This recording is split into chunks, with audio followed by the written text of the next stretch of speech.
बिस्मिल्लाहिर्रहमानिर्रहीम अल्लाहुम्मा सल्ली अला मुहम्मद व आले मोहम्मद। अफ़गानिस्तान के हवाले से इंतहाई मोतबर ज़राए से जो ख़बरें मिल रही हैं वो इंतहाई तशवीशनाक हैं, लेकिन अल्लाह ताला की ज़ात जो है वो फ़ौज पाकिस्तान की खैर करे। वो जिस तरह पाकिस्तान की हिफाजत कर रही हैं, इंशाअल्लाह पाकिस्तान जो है महफूज़ व मामून रहेगा।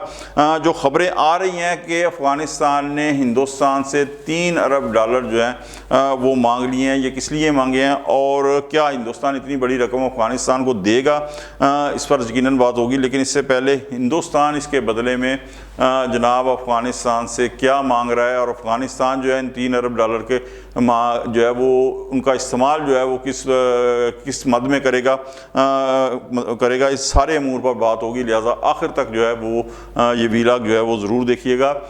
मोदी सरकार ने पहलगाम वाक़े के बाद पाकिस्तान पर हमला किया, लेकिन जब मुंह की खाई तो उसके बाद वो बेशक जितनी मर्ज़ी बढ़ के मारे, उसे हाल की घड़ी में दूर दूर तक जो है पाकिस्तान के ऊपर दोबारा हमला करने की जो है वो जुर्रत नहीं है। इसलिए वो जो अपनी प्रॉक्सीज़ है ना, जैसे फितना अल ख्वारिज और फितना अल हिंदुस्तान हम कहते हैं, वो बलूचिस्तान और खैबर पख्तूनख्वा में अपनी प्रॉक्सीज़ को वो इस्तेमाल कर रहा है। लेकिन अब इन प्रॉक्सीज़ के ख़िलाफ़ फ़ौज पाकिस्तान ने जनाब जब सख्त एक्शन शुरू किया है ना, और सिर्फ नॉट ओनली इन पाकिस्तानी बल्कि अफ़गानिस्तान के अंदर जाकर कंधार के अंदर किया है, उसके बाद जनाब काबल तक के अंदर जो है सर्जिकल स्ट्राइक्स की हैं, ड्रोन के ज़रिए की हैं, पाकिस्तान के जंगी तैयारों ने जाके वहाँ पे स्ट्राइक की हैं। तो उसके बाद जनाब उनकी कमर टूटनी जो है वो शुरू हो गई है। दूसरी जानिब अफ़गानिस्तान के अंदर जो सर्जिकल स्ट्राइक करके TTP की क़यादत को निशाना बनाने के बाद जो है जनाब हालात में बड़ी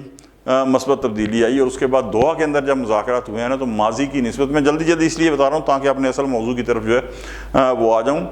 दोहा के अंदर जो मुज़ाकरात हुए हैं उसके अंदर भी पाकिस्तानी गवर्नमेंट का जो लबो लहजा है वो माजी के हवाले से काफ़ी ज़्यादा जो है मुख्तलिफ था। इसलिए कि माजी के अंदर जो है ना बड़ी वो जैसे फ्रेंडली गुफ्तगू होती थी कि अंदर तुसी देख लो इतने बड़े मसद दहशत गर्द आते हैं, वो कहते हैं जी हमारे कंट्रोल में नहीं है, हम तो देखते ही नहीं है, हमारे पास है ही नहीं, हम अपनी कोशिश करेंगे वगैरह। इस तरह वो कहते हैं नशिस्तन गुफ्तन बर्खास्तन, तो वो हो जाते थे अल्लाह खैर सलाह। लेकिन इस दफ़ा जो है ना वो ये बात नहीं हुई। पाकिस्तान ने बड़ा सख्त लहजा जो है वो अफ़गान तालिबान के सामने रखा है, और उन्होंने कहा, अगर ये कहा ना कि जी हमारे तो बस में नहीं है, उन्होंने कहा ठीक है जी भाई, अगर ਤੁਹਾਡੇ पास इतनी फिर हम कार्रवाई कर लेंगे। तो ये बड़ा सख्त लहजा पाकिस्तान ने रखा है, और यही वजह है कि जो माहिदा हुआ है उसके गारंटर जो हैं वो दोहा और टर्किया हैं। ठीक है जी, ये दोनों उस माहदे के जो हैं वो ज़ामन हैं। और पाकिस्तान के अंदर जो आप ये देखें कि अफ़गान तालिबान TTP और बलूचिस्तान के जो अंदर जो फितना अल ख्वारिज और फितना अल हिंदुस्तान दोनों के ख़िलाफ़ ऑपरेशन हो रहा है, उसके अंदर भी जो है वो काफ़ी जो है वो तेज़ी जो है ना आ गई है। ठीक है, अब मैं उसके ऊपर बात करता हूँ कि अफ़गानिस्तान ने जनाब हिंदुस्तान से जो $3 अरब मांगे हैं, तो ये क्या चीज़ है और इसके बदले हिंदुस्तान जो है वो अफ़गानिस्तान से क्या चाहता है। तो हिंदुस्तान अफ़गानिस्तान के ज़रिए वही गंदी सियासत करना चाहता है जो वो पाकिस्तान के साथ अब कर रहा है। यानी अफ़गानिस्तान का कह रहा है जी हमें आप $3 अरब दें और हम दरियाए काबल के ऊपर जो है ना ये डैम बनाएंगे, 3 डैम बनाएंगे। अब उन 3 डैम को क्या है कि जिस तरह इंडिया कर रहा है कि जिस तरह जब चाहे पाकिस्तान के ख़िलाफ़ आबी जारियत जो है वो पानी रोक दे या छोड़ दे, रोक दे तो पाकिस्तान में खुश्क साली, छोड़ दे तो पाकिस्तान के अंदर सैलाब आ जाएगा।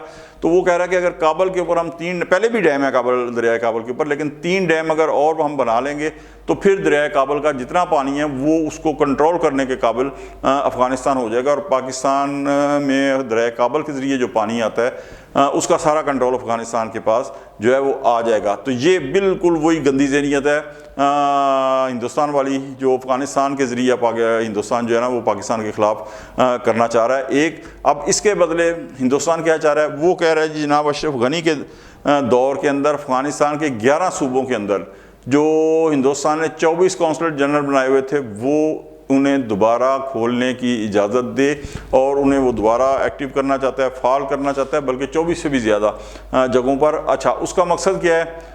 उसका मकसद ये है कि भाईजान वहाँ पे जितने दहशतगर्द हैं वहाँ पे वो कैंप बनाएंगे, उन्हें वो ट्रेनिंग देंगे, और उन्हें जनाब वो ट्रेनिंग दे के کہاں پہ آئیں گے؟ وہ ظاہر ہے پاکستان کے اندر آئیں گے، اس لیے کہ چین کے اندر تو جانے کا کوئی مسئلہ ہی نہیں ہے، وہ ان کی لے دے کے پاکستان کے اندر جو ہے وہ بھیج کے دہشت گردی کروائیں گے۔ تو یہاں پہ میں ایک چیز اور کہنا چاہتا ہوں کہ وہ جو ایک کچھ لوگوں کے ذہن کے اندر ہے نا گڑ طالبان اور بیڈ طالبان کا تصور، تو خدا کے واسطے اب ان کی آنکھیں جو ہے وہ کھل جانی چاہیے، اس لیے کہ ہم پاکستان میں ہیں، پاکستان ہے تو ہم ہیں، ہم کھاتے پاکستان کا ہیں، پیتے پاکستان کا ہیں، تو ظاہر ہے کہ ہمارے دل کے اندر اگر درد ہے تو وہ پاکستان کے حوالے سے ہونا چاہیے۔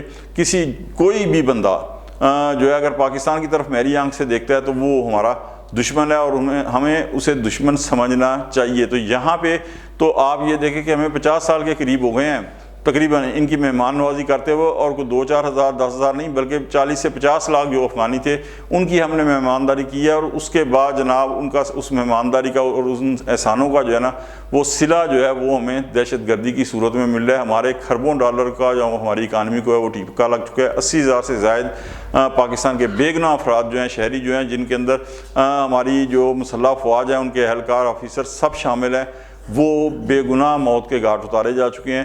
تو یہ ہمارا قصور کیا ہے؟ یہ ہماری وفاؤں کا، ہمارے احسانوں کا صلہ ہے؟ صرف یہ افغان طالبان سے پوچھ لیں کہ جناب ہمارا قصور کیا ہے؟ یہاں تک نفرت ہے کہ جناب کرکٹ کے میدان کے اندر وہ ہمارا نہیں ہندوستان کا ساتھ دیتے ہیں۔ ان کا جو جناب ترجمان ہے افغان طالبان کا، وہ ٹی ٹی پی کے ساتھ اظہار یکجہتی کرتا ہے۔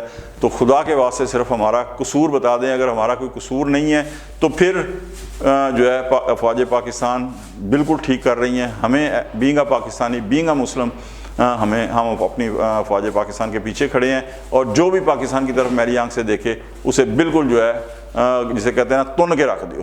آج کا ویلاگ اگر آپ کو اچھا لگے لائک کر دیں، دوستوں تک شیئر کر دیں، اور ہمارے ملکہ ڈیجیٹل ٹی وی چینل کو سبسکرائب کر دیں، اور بیل آئیکن کا بٹن لازمی دبا دیں تاکہ نئے آنے والے ویڈیوز جو ہیں وہ بر وقت آپ تک پہنچ سکیں۔